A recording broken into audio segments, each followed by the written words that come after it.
AIIMS BSc nursing കോഴ്സിലേക്കുള്ള basic രജിസ്ട്രേഷൻ്റെ time കഴിഞ്ഞു. ഇനി ഫൈനൽ രജിസ്ട്രേഷൻ മെയ് 15 വരെയുണ്ട്. ഫൈനൽ രജിസ്ട്രേഷൻ ചെയ്യാത്തവർ എത്രയും വേഗം ഫൈനൽ രജിസ്ട്രേഷൻ ചെയ്യേണ്ടതാണ്. അതിനുശേഷം എക്സാമിന് ഒരാഴ്ച മുമ്പ് അഡ്മിറ്റ് കാർഡ് റിലീസാകുന്നതായിരിക്കും. നിങ്ങൾക്ക് മെയിൽ വഴി ഇൻഫർമേഷൻ കിട്ടുന്നതാണ്.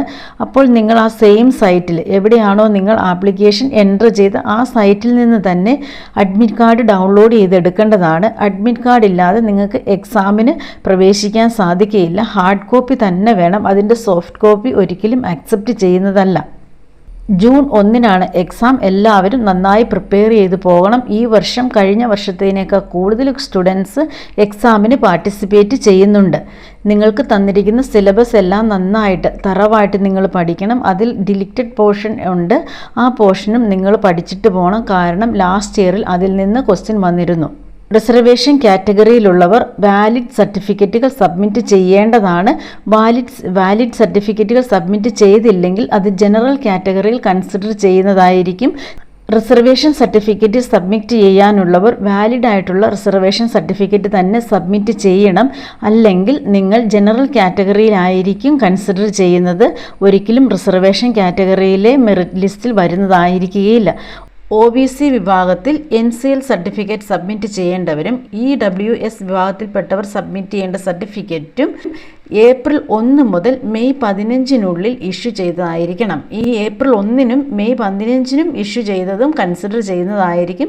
ഇതിൻ്റെ ഉള്ളിലുള്ളതായിരിക്കണം. ഏപ്രിലിന് മുമ്പോ മെയ് 15 ശേഷമോ ഇഷ്യൂ ചെയ്ത് കിട്ടിയത് ഇവിടെ വാലിഡായിട്ട് കൺസിഡർ ചെയ്യുന്നതല്ല. അതുകൊണ്ട് നിങ്ങൾ വാലിഡ് സർട്ടിഫിക്കറ്റ് അപ്ലോഡ് ചെയ്യുമ്പോൾ ഈ ഡേറ്റ് ഒന്ന് എൻഷുർ ചെയ്യേണ്ടതാണ്. ഡേറ്റിൽ എന്തെങ്കിലും ചേഞ്ചസ് വന്നിട്ടുണ്ടെങ്കിൽ ഇത് ജനറൽ കാറ്റഗറിയുടെ അണ്ടറിലാകുന്നതായിരിക്കും. ഇങ്ങനെയുള്ള കാര്യങ്ങൾ നിങ്ങൾ വളരെ കെയർഫുള്ളായിട്ട് ശ്രദ്ധിക്കണം. അതോടൊപ്പം തന്നെ NCL സർട്ടിഫിക്കറ്റുകൾ സെൻറ്റർ പർപ്പസിനുള്ളത് എന്ന് പ്രത്യേകം മെൻഷൻ ചെയ്തായിരിക്കണം. അത് സ്റ്റേറ്റ് പർപ്പസിന് വേണ്ടിയിട്ടോ അല്ലെങ്കിൽ നീറ്റ് എക്സാം അങ്ങനെ എന്തെങ്കിലും വേറെ എക്സാമുകൾക്ക് വേണ്ടിയിട്ടോ വാങ്ങിച്ചതാകാൻ പാടില്ല. ഇത് സെൻട്രൽ പർപ്പസിനുള്ളത് തന്നെയായിരിക്കണം. അല്ലെങ്കിലും അത് ഇൻവാലിഡ് ആയിട്ട് കൺസിഡർ ചെയ്യുന്നതായിരിക്കും. ഈ പറഞ്ഞ സർട്ടിഫിക്കറ്റുകളെല്ലാം നിങ്ങൾ ബേസിക് രജിസ്ട്രേഷൻ്റെ സമയത്ത് അപ്ഡേറ്റ് ചെയ്തത് ഈ ടൈം പീരീഡിനുള്ളിലല്ലെങ്കിൽ, അതായത് ഏപ്രിൽ 1 മെയ് 15 ഇടയ്ക്കുള്ളത് അല്ലെങ്കിൽ ഇത് അപ്ഡേറ്റ് ചെയ്യേണ്ടതാണ്. അപ്ഡേറ്റ് ചെയ്യാനുള്ള ഏറ്റവും ലാസ്റ്റ് ടൈം എക്സാം കഴിഞ്ഞ് ആ ദിവസങ്ങളിൽ തന്നെയാണ്. എക്സാം ജൂൺ 1 അതിനുശേഷം 7 ദിവസത്തിനുള്ളിൽ യൂഷ്വലി റിസൾട്ട് പബ്ലിഷ് ആകും. ഈ റിസൾട്ട് പബ്ലിഷ് ആകുന്നതിന് മുമ്പ് തന്നെ വാലിഡ് സർട്ടിഫിക്കറ്റ് അപ്ഡേറ്റ് ചെയ്യേണ്ടതാണ്. ചെയ്തില്ലെങ്കിൽ ഷോർട്ട് ലിസ്റ്റ് ചെയ്യുന്നത് ഞാൻ പറഞ്ഞതുപോലെ തന്നെ മെറിറ്റ് ലിസ്റ്റിലായിരിക്കും. നിങ്ങളുടെ റിസർവേഷൻ കാറ്റഗറിയിൽ ഷോർട്ട് ലിസ്റ്റ് ചെയ്യപ്പെടണമെങ്കിൽ അത് നിങ്ങൾ ജൂൺ 1, 2 ആ ദിവസങ്ങളിലെങ്കിലും ഇത് അപ്ഡേറ്റ് ചെയ്തിരിക്കേണ്ടതാണ്. രജിസ്ട്രേഷൻ പേയ്മെൻറ്റിനെ കുറിച്ച് വളരെയധികം ക്വയറീസ് ഉണ്ട്. കുറച്ച് സ്റ്റുഡൻസ് ഒന്നിലധികം പ്രാവശ്യം പേയ്മെൻറ്റ് ചെയ്തവരുമുണ്ട്.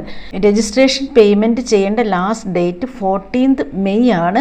നിങ്ങൾ പേയ്മെൻറ്റ് ചെയ്തതിന് ശേഷം വീണ്ടും അത് പെൻഡിങ് കാണിക്കുകയാണെങ്കിൽ അത് സൈറ്റിൻ്റെ ഇഷ്യൂ ആണ്. നിങ്ങൾ വീണ്ടും പേയ്മെൻറ്റ് ചെയ്യേണ്ട ആവശ്യമില്ല. ഒരൊറ്റ പേയ്മെൻറ്റ് മാത്രമേ അവർ അക്സെപ്റ്റ് ചെയ്യുകയുള്ളൂ. രണ്ടാമത് ചെയ്തത് നിങ്ങൾ പേയ്മെൻറ്റ് 24 മണിക്കൂറിനുള്ളിൽ നിങ്ങൾ ഏത് സോഴ്സ് വഴിയാണോ പേ ചെയ്ത് അതിലേക്ക് തന്നെ തിരിച്ചു വരുന്നതായിരിക്കും. അതിനെക്കുറിച്ച് നിങ്ങൾ ടെൻഷൻ ആവേണ്ട യാതൊരു ആവശ്യവുമില്ല. ഫൈനൽ രജിസ്ട്രേഷൻ ചെയ്യുമ്പോൾ നിങ്ങൾ അറിഞ്ഞിരിക്കേണ്ട ഏറ്റവും ഇമ്പോർട്ടൻറ്റ് കാര്യം, നിങ്ങൾ അതിൻ്റെ 1 or 2 പ്രിൻ്റ് ഔട്ട് എടുക്കേണ്ടതാണ്. ഇതിൻ്റെ സെക്കൻഡ് സ്റ്റേജ്, അതായത് personal assessment stage or personal interview സ്റ്റേജിൽ ഫൈനൽ രജിസ്ട്രേഷൻ്റെ പ്രിൻ്റ് ഔട്ട് അവർ ചോദിക്കുന്നതാണ്. അതുകൊണ്ട് ഫൈനൽ രജിസ്ട്രേഷൻ്റെ പ്രിൻ്റ് ഔട്ട് മസ്റ്റായിട്ടും നിങ്ങളുടെ കയ്യിൽ കാണണം. അടുത്ത ക്വയറി പലർക്കും മെയിൽ കിട്ടുന്നില്ല എന്നുള്ളതാണ്. മെയിൽ കിട്ടാത്തത് അതിൻ്റെ സൈറ്റിൻ്റെ ഇഷ്യൂ കാരണമാണ്.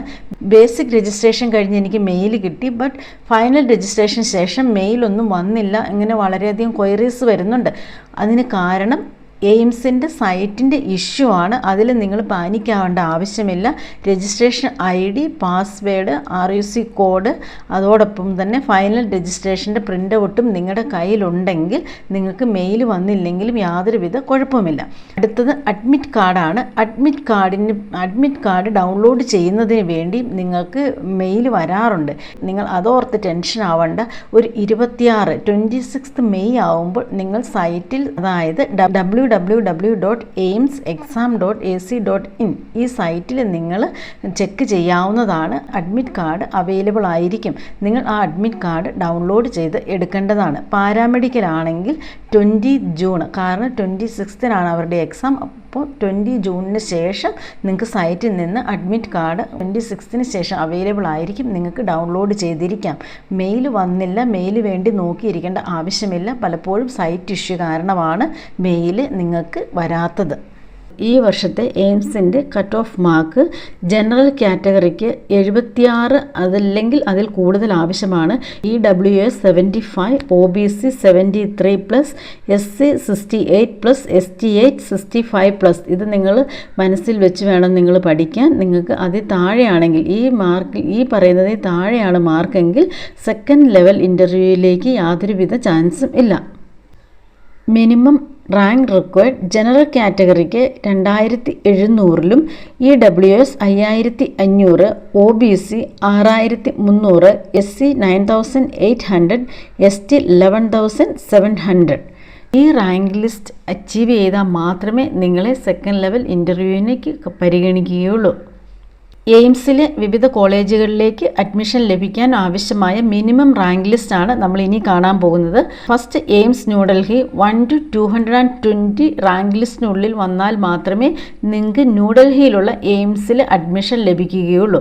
Second, Jodhpur 220 to 400, AIIMS Rishikesh 280 to 450, AIIMS Kalyani 310 to 690, AIIMS Bathinda 470 to 750, AIIMS Bhopal 430 to 800, AIIMS Patna 500 to 810, AIIMS Bilaspur 590 to 850, AIIMS Raipur 830 to 1000, AIIMS Raebareli 750 to 1100, AIIMS Bhubaneswar 820 to 1220, AIIMS Gorakhpur 650 to 1000, AIIMS Nagpur 680 to 1000, AIIMS Deoghar 800-750 to 1450, AIIMS Guwahati 900 to 1050, AIIMS Bibinagar 1150 to 1650, AIIMS Mangalagiri 1210 to 1820. ഈ rank ലിസ്റ്റിനുള്ളിൽ വന്നാൽ മാത്രമേ നിങ്ങൾക്ക് ഈ പറയുന്ന കോളേജുകളിലേക്ക് admission ലഭിക്കാനുള്ള chance ഉള്ളൂ.